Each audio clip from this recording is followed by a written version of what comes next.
Appearing grim, crime lab chemist Annie Dookhan is going to prison after her behavior helped put hundreds of others behind bars illegally. Guilty. Beyond pleading guilty, Dookhan made no personal comments about the havoc created by the scandal. In a lab similar to this one, Dookhan admits falsifying drug tests, for example by adding cocaine to samples, tainting trial evidence. When she was finally caught last year, Dookhan tampered logs. The result? Look at all these faces, a fraction of the tens of thousands of people Dookhaned. Street slang for anyone whose evidence she handled. 300 convictions set aside in Boston alone. Her actions totally turned the system on its head. A review of every case the chemist laid her hands on from 2003 to 2012 is still underway. In the court system, the fallout is staggering. Consider the numbers. According to a special counsel's report, more than 40,000 cases have been reviewed, involving more than 86,000 drug samples and the analysis of more than 5 million documents. At a cost to taxpayers of at least $7 million and climbing. When you throw a stone into a pond, there is a ripple effect. Arguably the worst ripple effect felt by Plymouth County District Attorney Timothy Cruz because of Donta Hood. In 2009, a cocaine conviction put him behind bars for 5 years.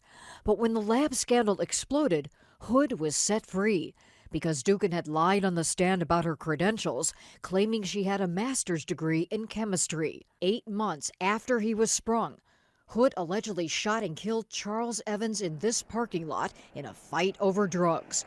The victim's family declined to comment. There's no bigger pain than somebody being released that goes out and kills somebody. For cops on the beat like Stanley David, frustration. It's like a pass. They think they beat the system once, they think they can beat the system again. Which brings us to why. Why did Annie Dookhan do it? She declined our request to explain, but her lawyer says the mother of a disabled young son only wanted to help her career, taking shortcuts to get more cases done, never considering the consequences. The furthest thing from her mind is that this is going to ultimately cost millions of dollars. It's going to throw the entire Massachusetts criminal justice system into a tailspin, and thousands of... Absolutely it has. As Dookhan was led away to begin serving a minimum 3-year sentence, authorities expect it could take at least that long to reconcile thousands of Dookhan cases and restore faith in the state's criminal justice system.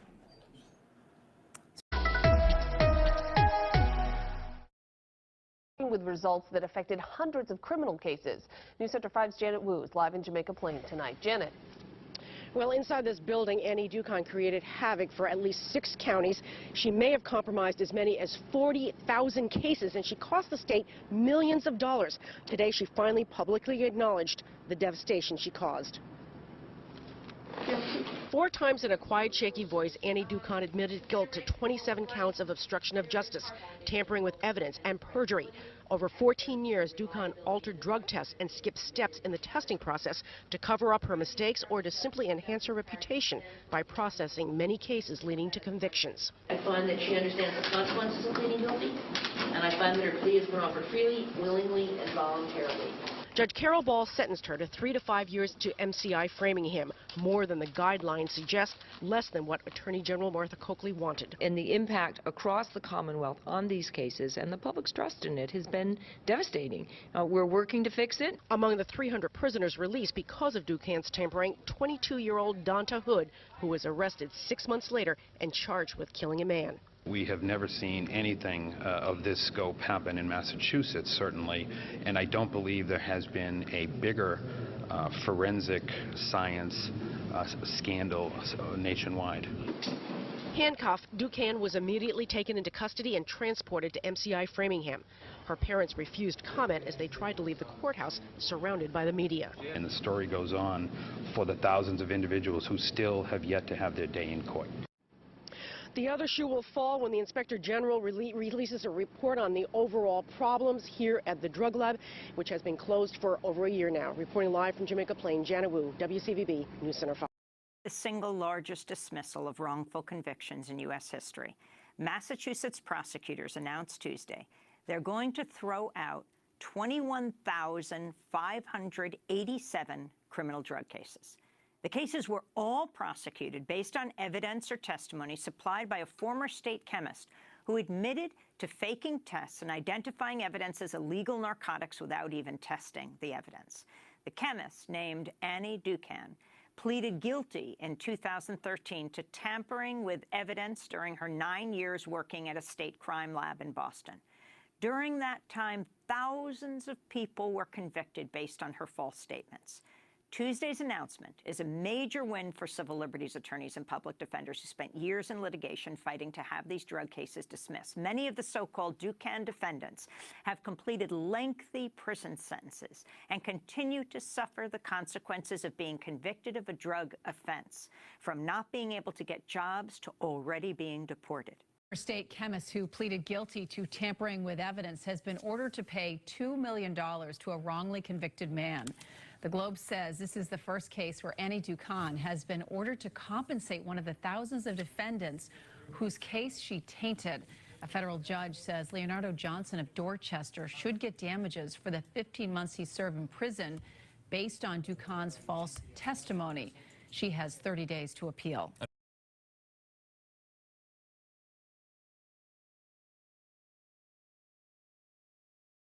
Dan Conley, I'm Suffolk County District Attorney. How would you say your office is handling this fallout now from the Annie Dookhan case in terms of hiring folks to review each case, and what are you doing in general right now?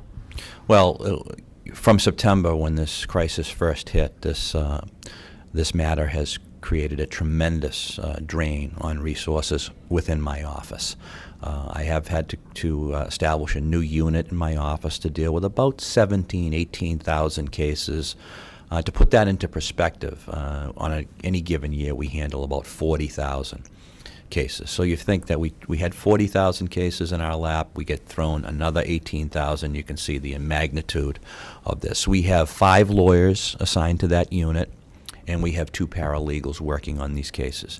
And we're managing as best we can, but we are desperately in need of resources. We've made this case to the governor, I think, a reasonable one. We're being very circumspect in the request of money, but we're almost at the breaking point. This was not a problem of our making. This was a problem that occurred at the Public Health Department, at the State Public Health Laboratory in Jamaica Plain. Had nothing to do with law enforcement, but it has fallen on the district attorneys to solve and address these issues, and we need the help. We needed it a long time ago, and it really is becoming frankly unconscionable that at this stage we still have not been resourced to handle this problem. You've asked for $12 million this fiscal year. That is correct, and that's as a group, meaning that there are 7 affected offices. Collectively, we felt that just about $12 million will address, at least in this fiscal year, and then we'll take another look and see if we need any more or what we will need in the fiscal years ahead. But we think that's reasonable in light of some of the other requests that we've heard from other agencies, both in and out of government. So, or at least really connected to the court system, let's say, in law enforcement. So. That's what we need. That's what we think will address the problem. And to date, we're dealing with this with existing resources. But it has created a tremendous, tremendous drain on our system. And it'll likely go on for years. So it's $12 million now, but it'll likely go on for a couple of years. Well, that's an interesting question because, as I mentioned in today's session here, this panel, a lot of these defendants who were, let's put that in quote, affected. In other words, Annie Dookhan was a chemist on their case, either primary or confirmatory, have long since finished their sentences, have long since completed their probationary schemes. Not that they don't deserve to be addressed, but perhaps they don't need to be at the front of the line, because the people that need to be at the front of the line are the people that are incarcerated now, the people that are on probation now, the people that are on parole now. Those other matters can wait and may be able to be handled with existing resources down the road. But you already, and you have done that. You've already focused on the folks who were incarcerated, who had liberty issues. Yes, every single person in Suffolk County who was in jail, that is in prison, in state prison, in the House of Correction, or being held at Nashua Street pending resolution of their case. Every single case has been addressed. Every one of them was, most of them, I should say, were released. Some of them may be still held on bail, but it's a fractional number. And they're on GPS, most of them. And they're also under certain curfew restrictions and the like. But every one of them has had their case stayed pending the full investigation here. How many is that total, do you know? In our office, it's 168, I believe, just around that number. And in terms of most of those folks, so most of them have gone back into Boston under GPS monitoring and curfews and other probationary conditions. That is correct, Okay. yeah.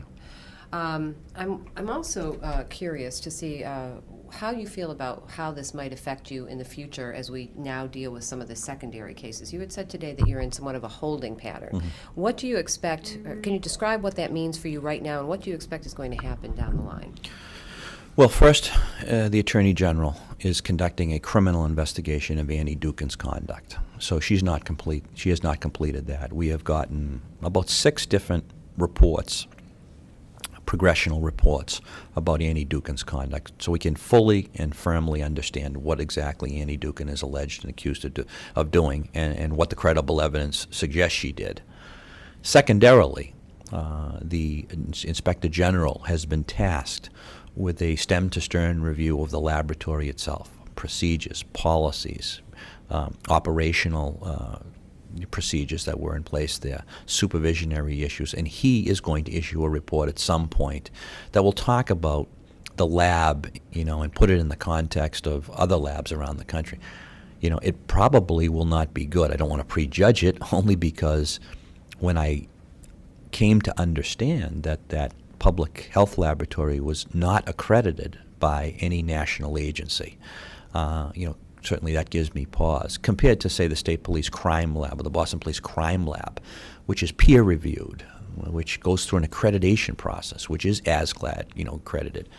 But we'll wait and see. We're going to have to wait and see to what the Attorney General. So that's why I call it a holding pattern. I cannot make full and fair decisions on these cases until I know all of the facts. You emphasize that that it was a public health lab. Oh yes, I think it's important that the public understand that this laboratory was under the control of the Patrick administration, the Health and Human Secretariat, and the Commissioner of the Department of Public Health.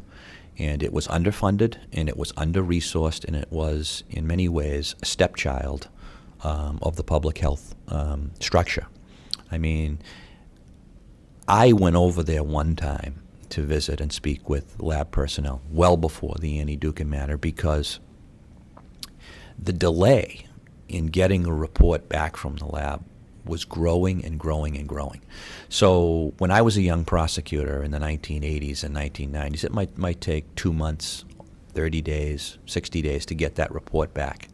As district attorney in the early part of this century, it was taking 9 months. And by the time the Dookhan matter, broke, it was taking a year.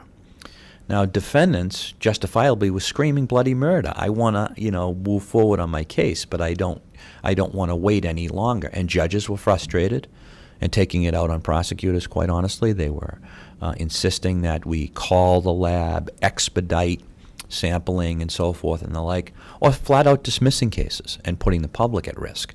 So I say this, that the Department of Public Health has a lot to be ashamed of, I think, the way they supervised, the way they organized, the way they conducted themselves as a laboratory, and that falls on the shoulders of upper level structure. They didn't do a very good job what the public had asked them to do.